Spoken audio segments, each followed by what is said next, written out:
I decided to add picture of red-haired Shanks because of significance and appearance in chapter. If you like, please remember to follow on Twitter, Facebook, and the Instagram. Have a nice day. One Piece, Chapter 96, The Meanest Man in the East. Well, hello, my brothers and sisters of the Nerd Nation. I, as always, am Jim, here to bring you another review on the gripping and long-running tale of One Piece. Our last chapter saw us, wrapping up the Arlong Park arc, and saw Nami, getting on the ship, the Merry-Go, and setting sail with our Straw Hat Pirates, with Luffy, Sanji, Usopp, and Zoro. So we now have a pretty decent crew, certainly a varied crew that all have their strengths and weaknesses, but certainly it's a pretty cool team. So that's where we left off, and that's where we begin. We see that there's kind of a neat system too, where Nami is actually buying a paper while she's on the ship. And it's delivered by like a bird messenger, and she's complaining about the price or whatever of it. But you can kind of see that this whole world was created, even like with the being able to kind of talk through the snail telephones and actually kind of use them as like a fax machine and everything. It's just really kind of cool, everything that was put into this world, which I've mentioned before. But so this chapter, a couple of really neat things happen in a couple of chapters past. Captain Nozumi had, after he got his ass whipped, he had gone and used the snail telephone and sent a picture of Luffy to naval headquarters, presumably to put a price on Luffy's head, to create a wanted poster, which are iconic in this particular world and era. But we start out, we're on the Merry-Go, and there's just a little bit of talk amongst everyone. Nami has, on the ship, they have a little tangerine grove of hers, which is kind of nice. Luffy is trying to get to some of them, and Sanji's guarding them with his life, which is great. And then Zoro makes mention of how Nami's got Sanji wrapped around her finger. And while she's sitting there reading the paper and talking about this and that, and it's just everybody's kind of doing their own thing. Usopp is trying to create a hot pepper sauce type star, and he's pouring it in his eye, and basically something that can blind people. So all that kind of happens. There's nothing really big going on as far as that goes. But it does go and then take us to the naval headquarters, Marine headquarters, and we can only imagine this is kind of like like the CIA, the SAS. It's like the central headquarters for the government, and that's what it says. And we see a bunch of these naval officers. I don't know if they're captains, generals, colonels. I'm not sure how the ranking system works, but they're basically there, kind of like the board of directors, the war room meeting. And this is where we first see them going and placing a price on Luffy's head. They show, Buggy, and Buggy had like a $10 million bounty on his head, or a $15 million bounty on his head. They showed Don Krieg, he had a $17 million bounty on his head. Barry, 17 million. Barry, I shouldn't say $17 million.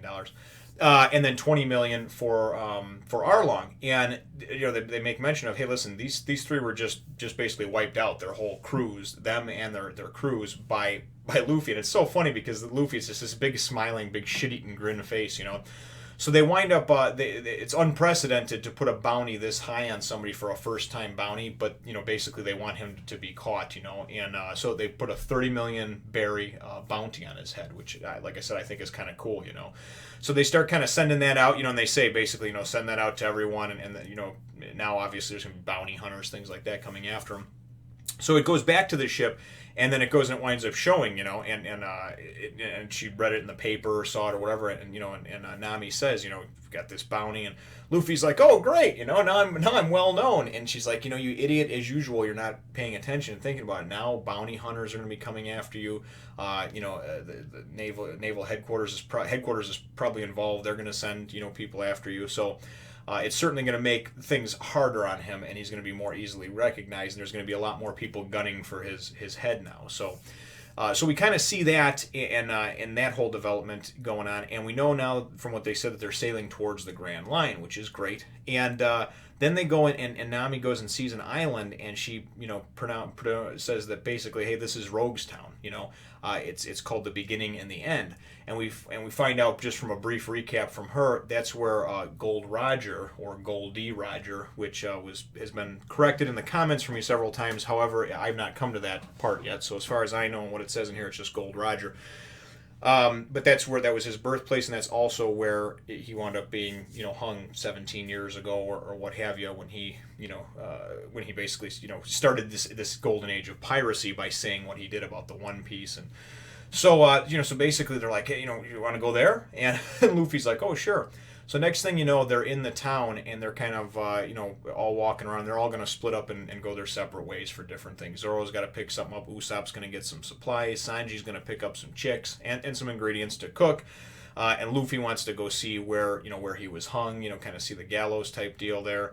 And, they go splitting off or whatever. The significant part, I think, of the whole thing, and it's not so much what happens in the town. There is some.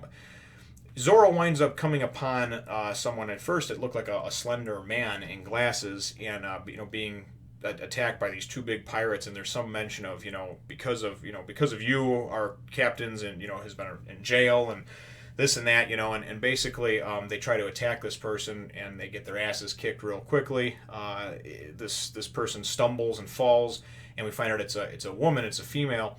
And Zoro's there to pick up her glasses and kind of see her face to face. We don't know who she is, and it doesn't really explain. But the significant thing for me in this was that we haven't seen since the first chapter or heard really anything about red-haired Shanks. I've heard him mentioned a couple times, but that's it. As far as him and Buggy being crewmates and everything else during that arc. But it's been 60, 70 chapters since we've heard anything about him. And Hawkeye winds up going, it says just on another island somewhere. Hawkeye basically comes up and runs into some of his goons and says, I want to speak, where's your captain? I want to speak to him. And on the next page, it's drawn in real dark, with a lot of black and dark tones, and it's, because we can't see who it is at first, and we it's quickly revealed that it is Shanks. And at first he thinks that Hawkeye is there to challenge him. He says, oh, you're here to fight me or challenge me? And he says, no, I'm not challenging or fighting any one-armed people today. Basically, like, you're not worth it. And he says, but I came to show you this, and he shows him the wanted poster for Luffy, and he says, I ran into this person, and he reminded me of a story you told me about, a town years ago and a boy. And it's kind of cool, because then it shows this picture of Shanks, and the next page or whatever, and it says, Captain Shanks. And he's got, obviously he's lost an arm when he was saving Luffy, but he has these 3 talon marks, look like scars across his left eye. And then he says, oh, okay, Luffy, So there's, I don't know exactly if it's going to tie in soon or not. I hope it does. I think it's pretty cool. But now Shanks is aware that Luffy, of course, is a pirate. And then shortly after that, and then they're going to drink and have a good time and everything like that. They invite Hawkeye to stay and drink too. Then it goes and it shows, because it's showing how widespread and how quickly everything does spread, even though there's no, iPhones and, that sort of thing, and internet with these snails and the way communication is and everything like that. These wanted posters are getting out everywhere very quickly. Because then we see, his town, Luffy's town that he set sail from, some time ago now. They're seeing the wanted posters, and the bartender and whatnot. Her name escapes me right now, but her, and they're talking about the mayor, and the mayor's all excited and everything. And basically, a lot of people, there's kind of like mixed feelings about the whole thing. Some people are like, well, isn't that great that we got, our town may become famous for something. There's other people that are like, well, who wants to be famous for having a pirate, right? Like a criminal. You don't want to be known as the town that had this world famous criminal. And it basically ends with the mayor saying, like, because somebody says, oh, yeah, that's what he said. That's what his dream was, right? That's what the bartender says. And he goes, his dream or his destiny. So it's kind of cool. The chapter ends nice. It's not, again, it's kind of one of those wind down chapters, one of those bridging, between the arcs chapters.